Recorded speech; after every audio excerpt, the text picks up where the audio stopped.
Muito boa tarde a todos, todas. Tudo bem com vocês? Oi, Plínio, Juliana. Oi, professor Leandro. Tudo Olá. bem? Paulo, Mas, que bom vê-los. Só liberar uma função aqui, pronto. Agora eu continuo vendo vocês. Todos bem? Como vai, Eleonora? Tudo bem? Muito bom. Vamos aguardar um pouquinho mais para ter mais gente chegando. Vamos boa aguardar tarde, um gente. minutinho mais. Animado para falar dessa viagem incrível. Viva, coisa boa. Nossa, boníssima. Muito bom poder voltar, né, a fazer essas viagens tão legais. Isso é muito bom. Exatamente, exatamente. Bom, acho que já são quase 5:05. Acho que a gente já pode começar. Essa apresentação vai ficar gravada e depois a gente compartilha com todos, para quem perdeu o comecinho ou não pôde estar com a gente aqui às 5 da tarde. Então, eu vou pedir licença a todos, vou colocá-los no mudo, para que a gente tenha uma aula tranquila.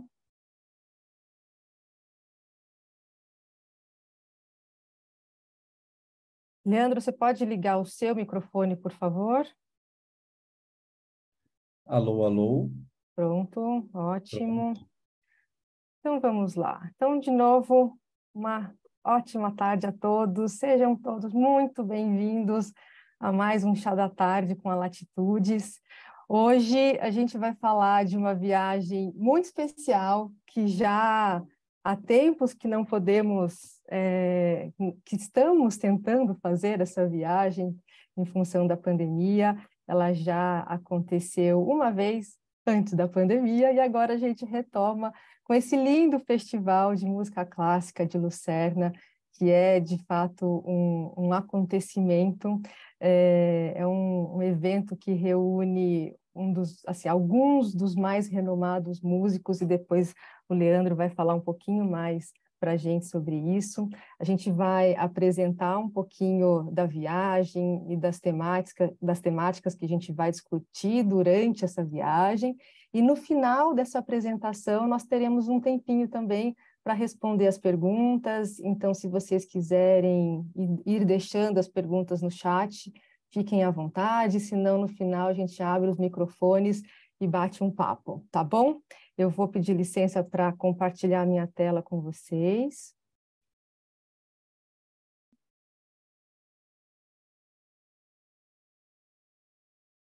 Muito bem. Então, opa, tela errada, um minutinho. Vamos voltar aqui na tela correta, começando direitinho, né?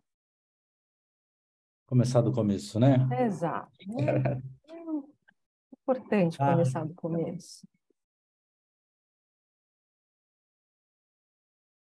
Agora sim. Muito bem. Todos vendo a tela? Ótimo. Vamos lá, então. Bom, essa linda viagem, ela acontece em agosto. Agosto é um momento muito especial na Europa, especialmente na Suíça, porque o clima está absolutamente agradável, não muito frio, não muito quente, os dias são, de forma geral, ensolarados e a cidade realmente fica alegre, né, muito em função do clima.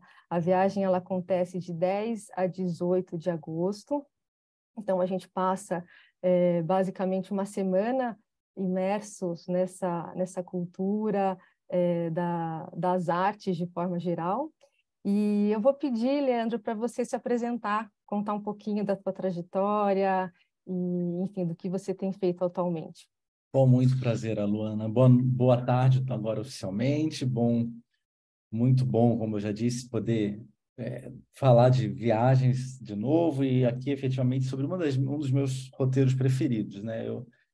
Eu tenho há muitos anos a oportunidade de viajar para ouvir música, o privilégio de viajar para ver e falar de arte, e realmente participar do Festival de Lucerna é um sonho dentro dessa vida quase idílica, né? Que dá para imaginar ser essa vida entre obras de arte.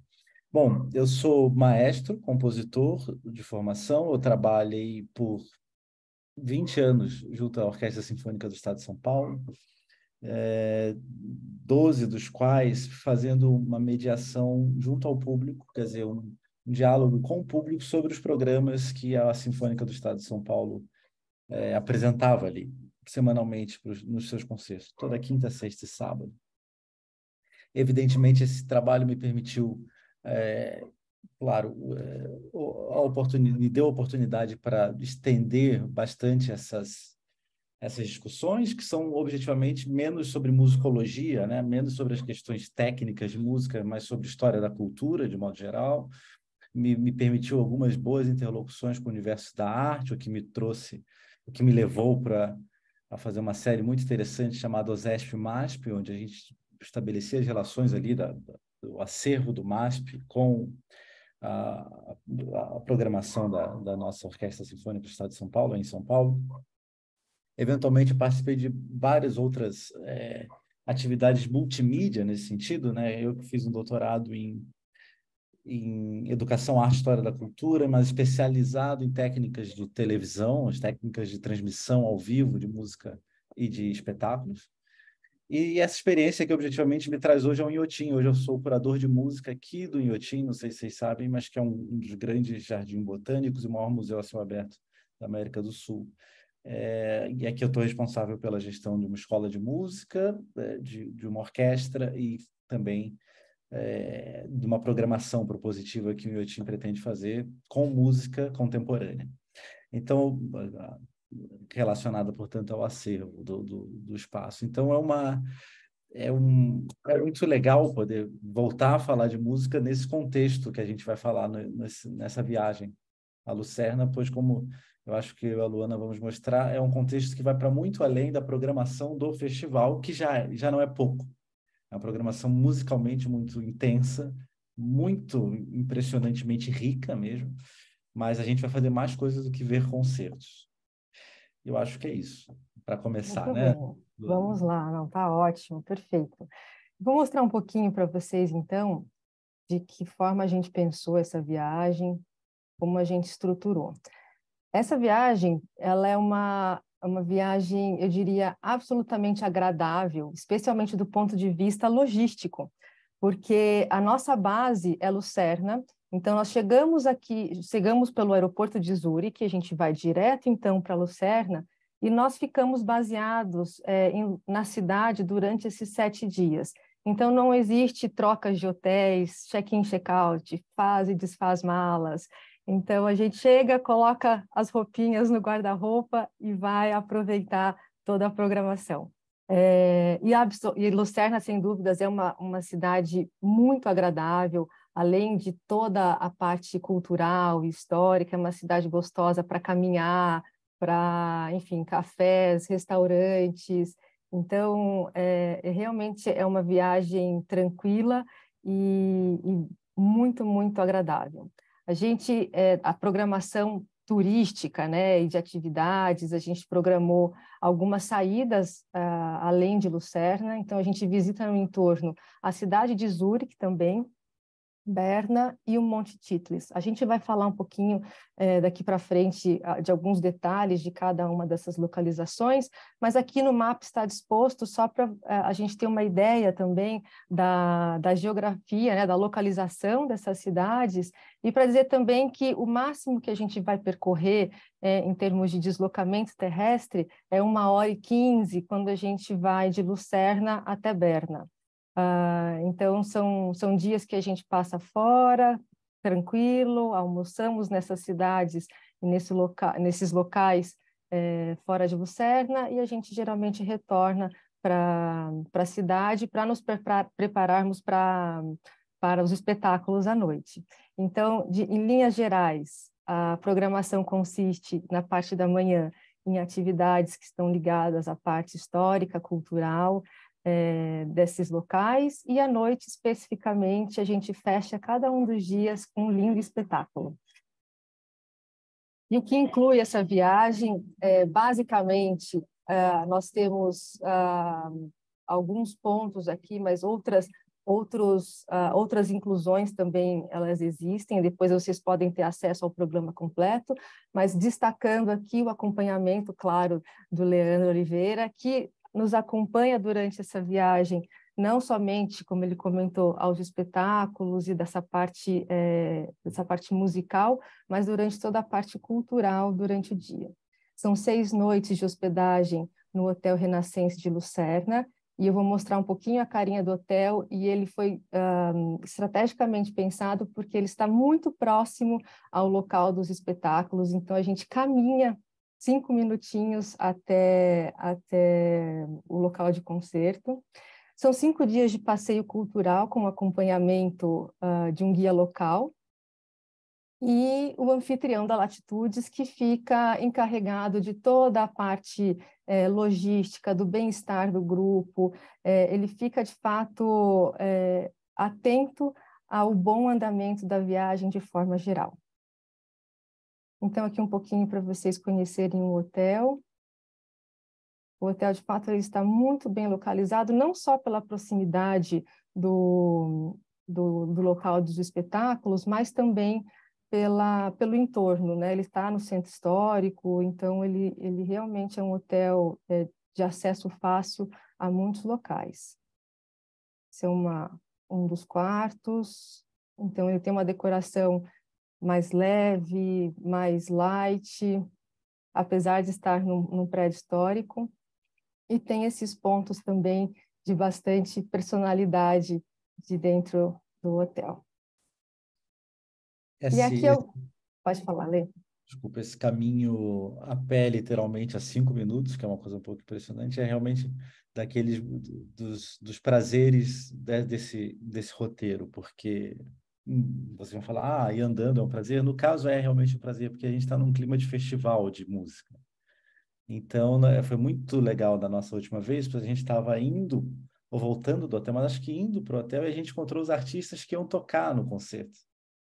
Os músicos estavam saindo do hotel do lado, alguns estavam hospedados no nosso hotel e eles estavam com o violino nas costas, andando para o concerto. E, claro, a gente bateu papo, tirou foto, fez um monte de pequenos assédios, assim, para interagir sobre o programa que ia acontecer, que realmente foi maravilhoso. Muito bem. E aqui alguns dos destaques... Opa, não mudou a tela. Alguns dos destaques desse roteiro. Então, a gente aqui começa por Lucerna, a gente conhece um pouco o centro histórico de Lucerna, a gente caminha pelo centro histórico. Lucerna, como eu comentei, é uma cidade muito agradável para fazer esse reconhecimento da cidade a pé. É uma cidade convidativa para esse tipo de passeio. E aqui a gente tem alguns pontos, eu acho que tem um destaque aqui nessa foto, que é essa ponte, que é uma das pontes mais antigas do mundo, né? Ainda que foram bem preservadas. Então, aqui é um dos pontos que é um dos pontos turísticos, e a gente passa por ela aqui também. E durante a nossa estada em Lucerna e os nossos passeios por lá, a gente destacou aqui algumas atividades. Então, uma delas é o Museu do Wagner, que foi, de fato, a residência dele foi conservada, e aqui a gente consegue ter um pouco da atmosfera do compositor e entender um pouquinho como ele se inspirou, né? Um lugar, assim, realmente incrível. É um espaço muito importante para a biografia do Wagner, que vocês sabem é um compositor fundamental assim para a história da música, né? E ele, imagina, além de ser um grande ator para a música, ele foi também um grande ativista político.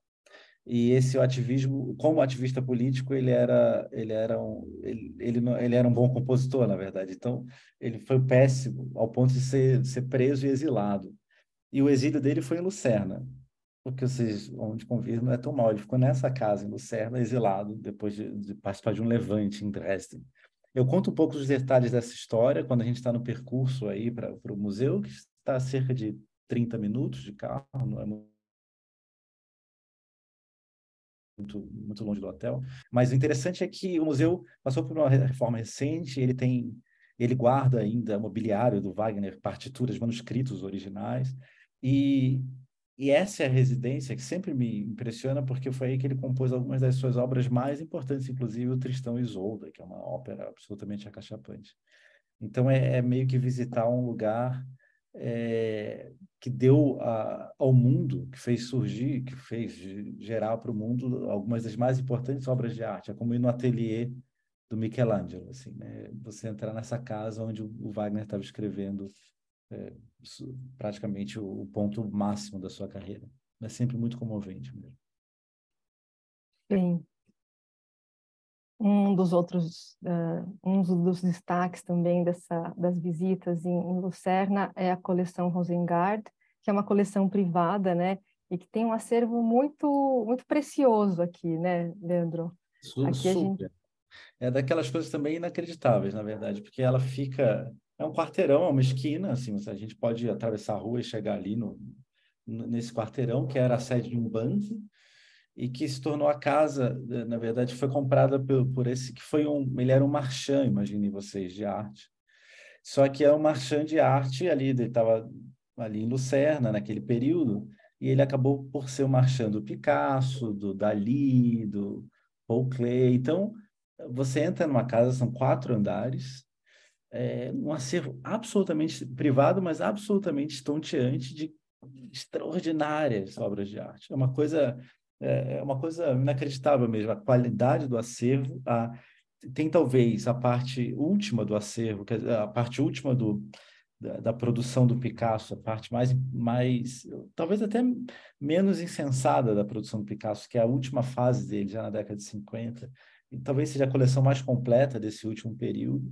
Mas a gente vai esbarrando assim com grandes autores, né? Dalis impressionantes e outros. As aquarelas do Paul Klee, né? Exatamente, muito Klee, e é muito mesmo. É uma exposição, se a gente pode dizer assim, permanente, meio de tirar o fôlego. E eu assim, pra vocês terem uma ideia da minha fixação, eu costumo, nas minhas horas vagas, eu vou para o Rosengarten. É uma coisa... Então, assim, a gente está ali passeando, aí tem aquele tempinho antes do concerto, a gente, às vezes, tem 2 horas antes do concerto, eu vou para o Rosengarten, porque eu jamais consegui ver tudo. Quer dizer, eu já vi tudo, mas eu já passei por tudo, mas tem joias preciosíssimas lá no meio da coleção. E é um deleite mesmo, é um privilégio poder ver essas obras assim, numa seleção tão generosa. Tudo bem. Bom, um dos passeios que a gente sai de Lucerna e a gente passa o dia é em Zurique. Então, a gente realmente fica muito focado nesse centro histórico medieval da cidade e também para contar uma história, né? A gente tem ali foi um dos berços, né, do movimento do dadaísmo, né? Então, ali é um ponto importante do ponto de vista das artes também, além de toda a importância histórica, né? Sim, é um passeio, também uma caminhada pelo centro histórico muito saborosa, assim. Tem ali o Café dos Dadaístas, onde de algum modo o movimento surge. A gente vai caminhando e passa por alguns outros lugares históricos ali, bem impressionantes. Enfim, um dos revolucionários soviéticos importantes ficou sediado em Zurique em um tempo. Então, passeando assim pelas ruas, você tem uma plaquinha e vê que ali morou um desses grandes revolucionários. Logo abaixo tem o Café dos Dadaístas. E dá para...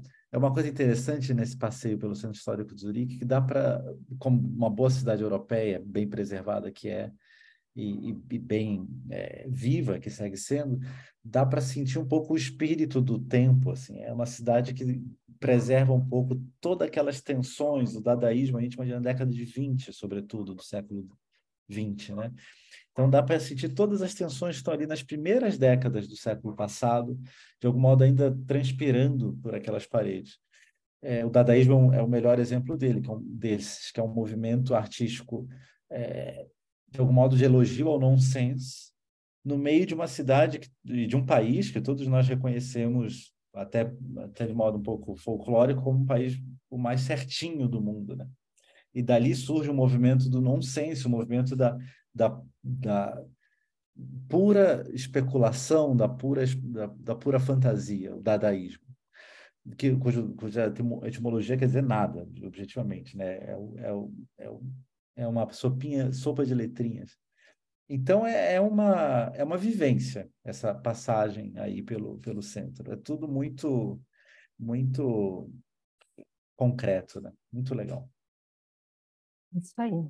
Dia seguinte, então, a gente vai para uma outra região mais montanhosa, e aí é um dia de paisagens, é um dia cênico, eu diria, porque a gente vai percorrer uma região de montanhas, e a gente vai conhecer esse outro aspecto da Suíça, que é a natureza, e que Uhum. realmente, especialmente nessa época, ela fica deslumbrante. Claro que existem outros cenários no inverno, a natureza vai se modificando, os cenários também, mas a gente aproveita de uma paisagem absolutamente linda, especialmente quando a gente faz esse passeio de teleférico. Então, a gente sobe até um ponto da montanha e de lá a gente tem uma vista lindíssima e é um dia muito agradável, assim, a gente tem essa outra experiência, né? Acachapante. Eu tive o privilégio de fazer essa viagem já umas 4 vezes.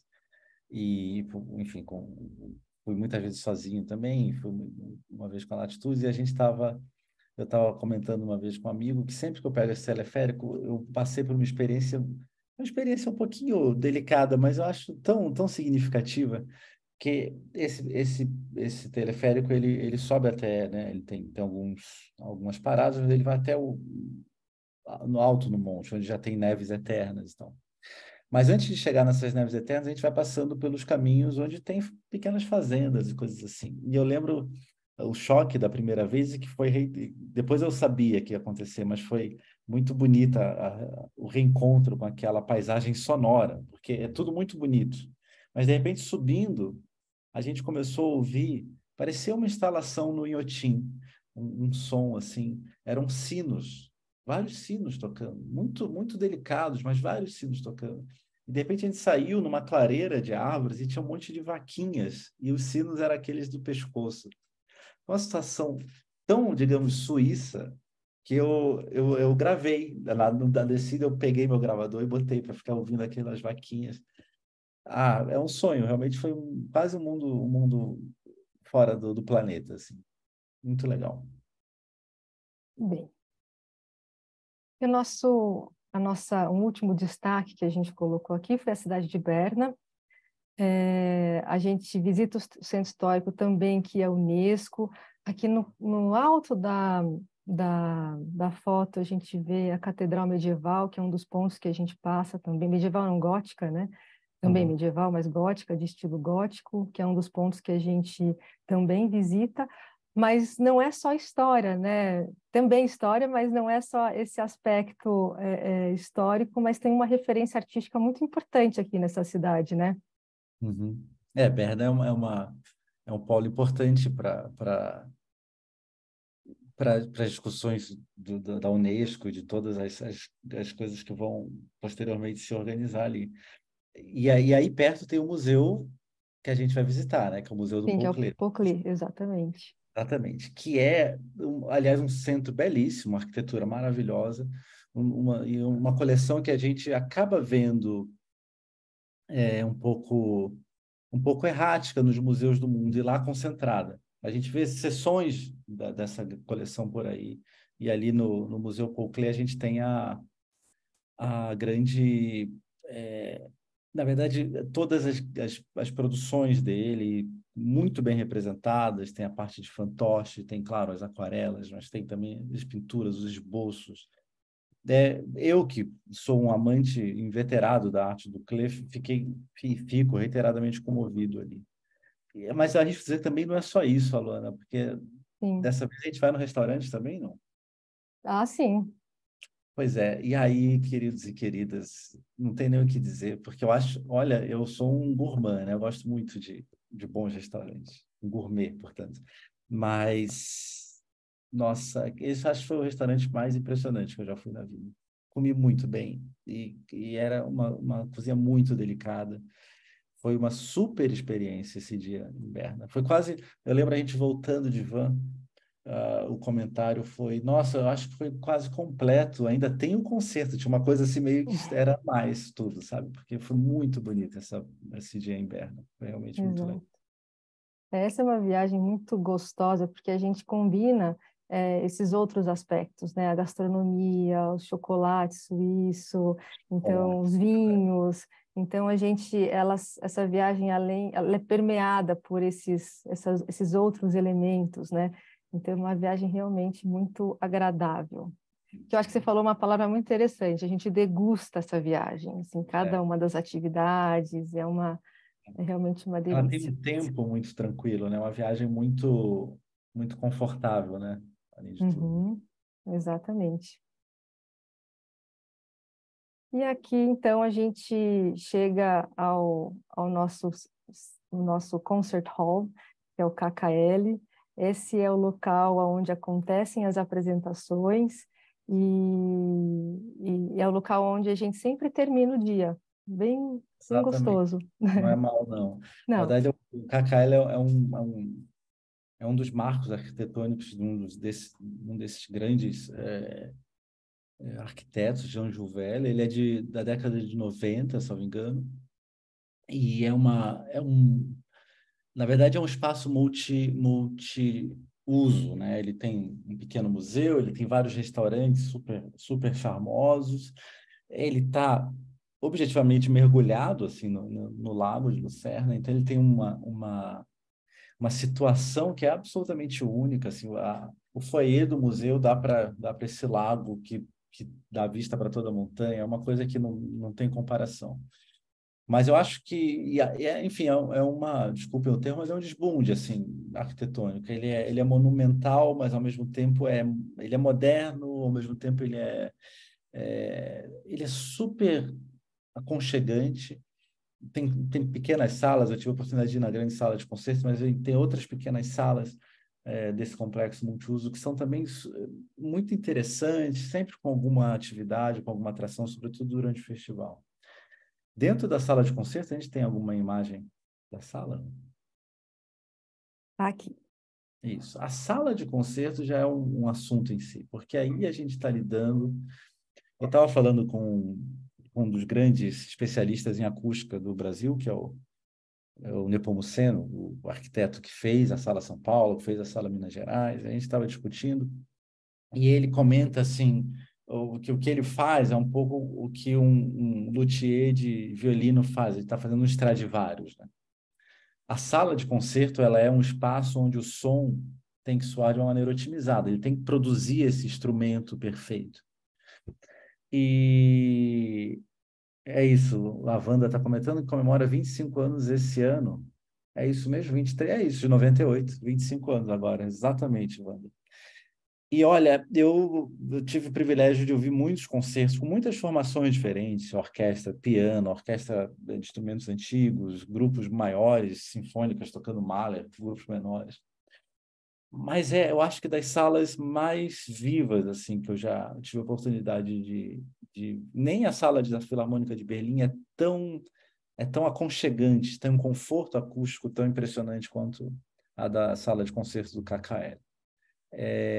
Eu acho, e é uma coisa muito, muito peculiar, porque mesmo quem tem muito hábito de ouvir música clássica, aqui na Sala São Paulo, Sala Minas Gerais, a Sala Cine Meirelles no Brasil, que são as três grandes salas acusticamente falando aqui do país, né?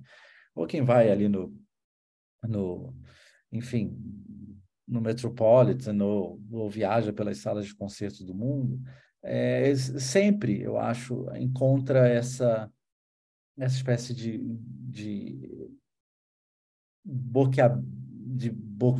boquiabrir-se, por assim dizer, quando chega no KKL, né? Uma sala de capacidade grande, mas é uma sala que soa muito íntima. E isso é muito, muito único, né? Nela cabem mais de 1.600 pessoas, um pouco como a Sala São Paulo, mas não há ponto, digamos, ponto surdo na sala. Em todos os lugares que você se posiciona, você ouve nitidamente, com um equilíbrio quase mágico, a orquestra. E é uma experiência em si, ouvir qualquer coisa lá. ainda mais ouvir o que a gente vai ouvir, que é uma programação musical super de alto nível. Isso aí. Então, falando sobre a programação, vamos comentar um pouquinho sobre o que a gente vai ver durante essa semana. Então, aqui estão dispostas em ordem de datas, né? Qual é a programação dessa semana? Isso. Então, se você puder comentar um A pouquinho gente tem sobre... 5 desculpe. atrações, uma para cada dia. A gente... sobre cada uma delas? É isso que você ia falar, Luana? Desculpa, Leandro, cortou um pouquinho a tua fala. É para falar de todas agora? Ou já Pode, posso? pode, pode, Ah, pode então falar. ótimo. A gente abre e termina com a Orquestra do Festival de Lucerna, em 2 concertos dirigidos por um grande maestro chamado Ricardo Chailly, que hoje é o regente principal do festival.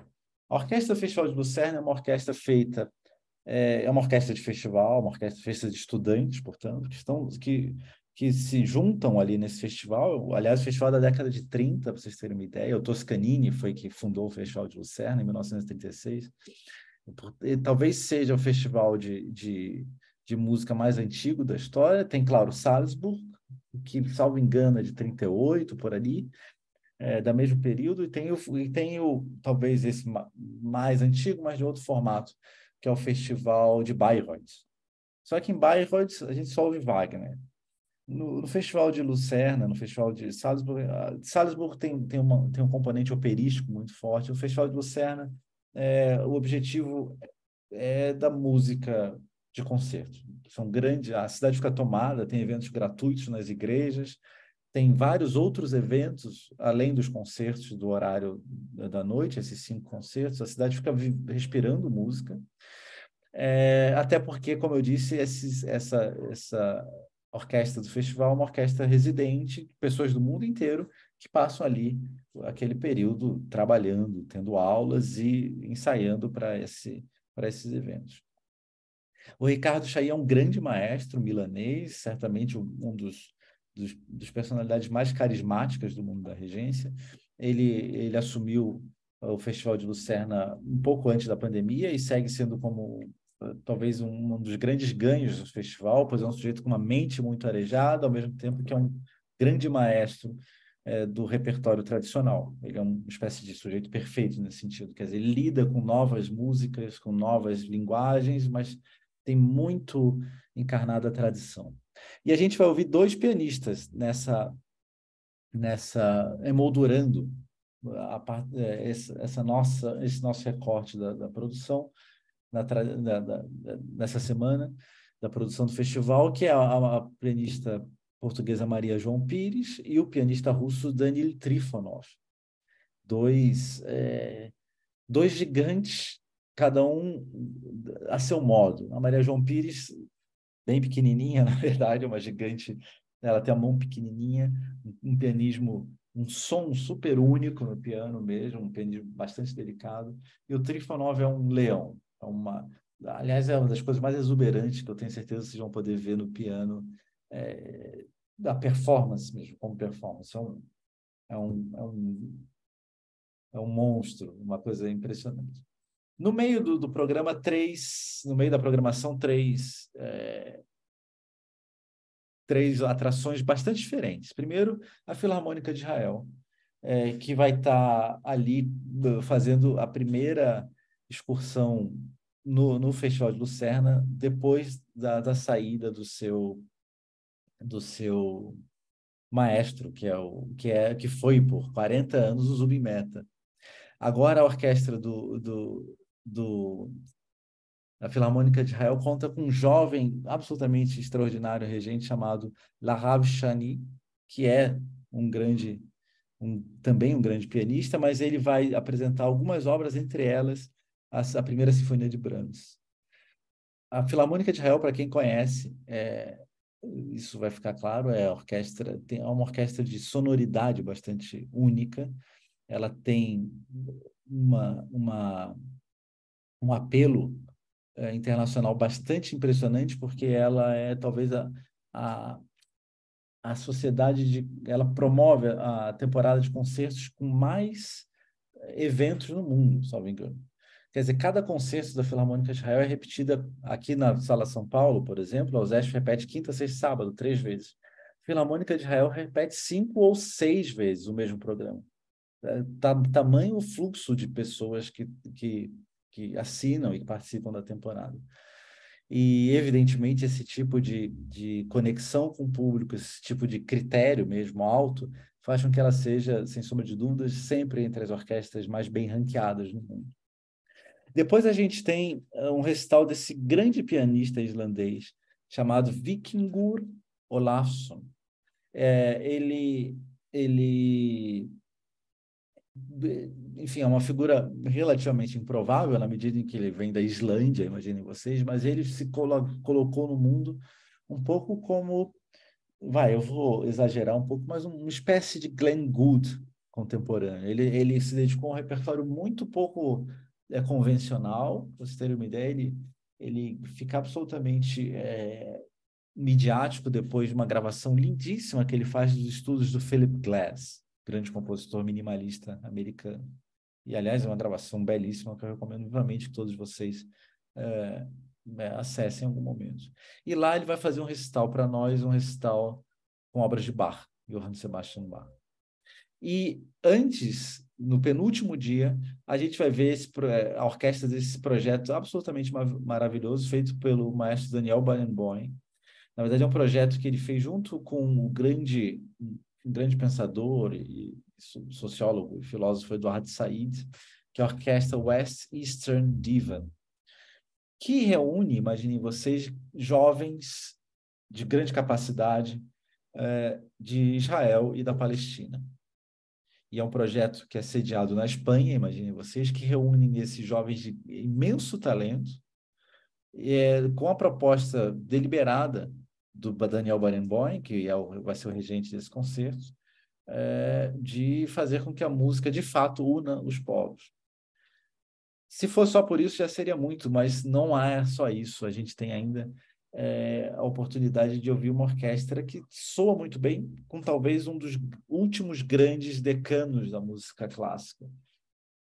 Últimos decanos, que são Barenboim e Martha Argerich, a pianista que vai ser a solista no primeiro concerto para piano de Chopin, ao lado do programa que vai ser complementado com a segunda sinfonia de Brahms.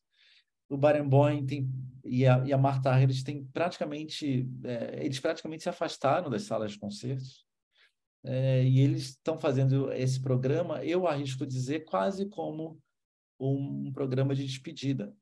O Barenboim cancelou muitos eventos no final do ano passado, ele voltou para fazer um concerto agora na Filarmônica de Berlim, mas ele já saiu, por exemplo, da direção da Ópera de Berlim, onde ele foi chefe por mais de 20 anos. Então, a gente tem uma grande expectativa desse concerto, porque a Martha Argerich também já tem agora uma idade que não lhe permite ser mais ficar no jet set do solista internacional, ficar tocando pelo mundo inteiro. Os concertos dela são super selecionados, são exíguos, e tá com esses dois gigantes da música clássica vai ser ver um pouco o fechamento de um capítulo dessa história incrível, que é a história da interpretação da música do século XX. Eles são um pouco ainda enviados do século XX produzindo essa grande música, de um jeito que só aquela geração pôde fazer.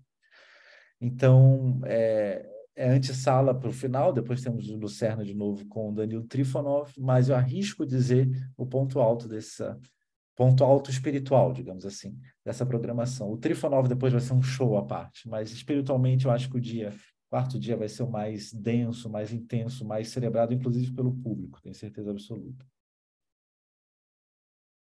Viva! Vai ser uma programação realmente linda, especial. De ver, eu já fiquei com vontade de comprar passagem. Muito bom, obrigada. Eu vou parar de compartilhar a tela. Eu gostaria de saber se alguém tem alguma pergunta a fazer para a gente com relação à viagem, com relação à programação, tanto a programação de atividades quanto a do festival. Acho que... Deixa eu só ver se tem alguma coisa no chat que eu acabei... É isso. É isso. É isso. A também comenta só isso, que o KKL comemora 25 anos esse ano. Exatamente, ele é de 1998, né? Vai ser 25 anos do espaço. Exatamente. Exatamente. Essa realmente é uma viagem muito agradável e tranquila. E o que é legal nela é que a gente vai conseguindo adicionar camadas de cultura durante o dia, e o Leandro vai conduzindo tudo isso de uma forma muito leve. Então, eu digo, eu não participei da viagem da outra vez, mas eu estou dizendo isso do retorno que nós tivemos do grupo, e realmente fica algo muito gostoso, muito leve. A gente, de fato, aproveita muito todas as atividades de uma forma que não fique cansativo, denso, com muita informação, daquela forma que a gente fica assim com a cabeça desse tamanho. Eu acho que é uma bela oportunidade para a gente visitar um país numa época extraordinária. As cidades estão nesse momento absolutamente vibrantes, e o festival ele celebra, eu acho que esse período, e claro, a cultura, né? E reúne Exatamente. pessoas de muitos países, de muitas outras culturas também. Então é um programa muito especial. Sem dúvida. Tem uma sensação que me ficou sempre dessas viagens, dessas idas ao festival, é a de que as aulas, elas são, quer dizer, eu nem gosto de chamar as aulas, são os encontros mesmo, porque a gente vai vivendo a gente está falando de história da cultura, a gente vai vivendo a cultura ali, naquelas esquinas mesmo. Uma coisa que a gente vai respirando as informações, e tudo vai, de algum modo, sendo, a gente vai só, a gente vai só se a- aderindo às informações que a vivência ali nos dá, né? Assistir o concerto já é maravilhoso. Mas é claro, a gente passou por informações ao longo do dia que nos completa a experiência do concerto. E ao final é uma coisa meio sinestésica, são todos os sentidos sendo invocados para poder experimentar a Suíça. É muito, muito legal. Exatamente. Eu vou disponibilizar aqui no chat. A Maria Cristina agradece. Tenho certeza que vai ser Obrigado. uma viagem maravilhosa. Eu vou disponibilizar aqui no chat o link que dá acesso aos detalhes dessa viagem, então, aos detalhes da programação, e também os nossos contatos, telefones, e-mails, para quem quiser mais informação, estamos sempre disponíveis. Lembrando que essa aula fica gravada, essa apresentação fica gravada, então a gente também compartilha o replay com todos que estão aqui e os que se inscreveram também, tá bom? Que legal. Leandro, super obrigada. É Obrigado a sempre uma vocês. delícia a conversa com você. A gente tem um horário a cumprir aqui, mas acho que isso é um tiquinho só do que a gente vai Sem dúvida, vivenciar nessa viagem. Super sem dúvida. obrigada, viu? Obrigado a vocês. Espero encontrá-los todos lá em Lucerne. Viva, Massa. viva. Bom, fiquem à vontade para abrir os microfones e para a gente se despedir.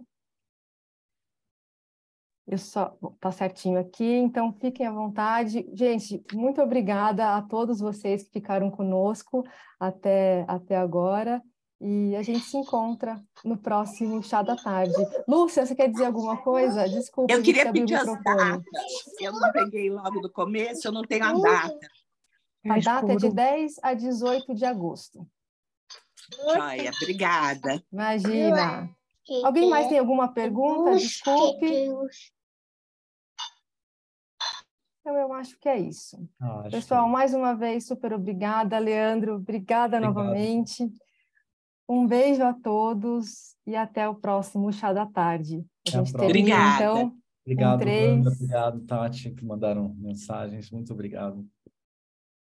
Viva! Então, a gente termina nosso encontro em 3, em 2, 1. Até o próximo. Um beijo.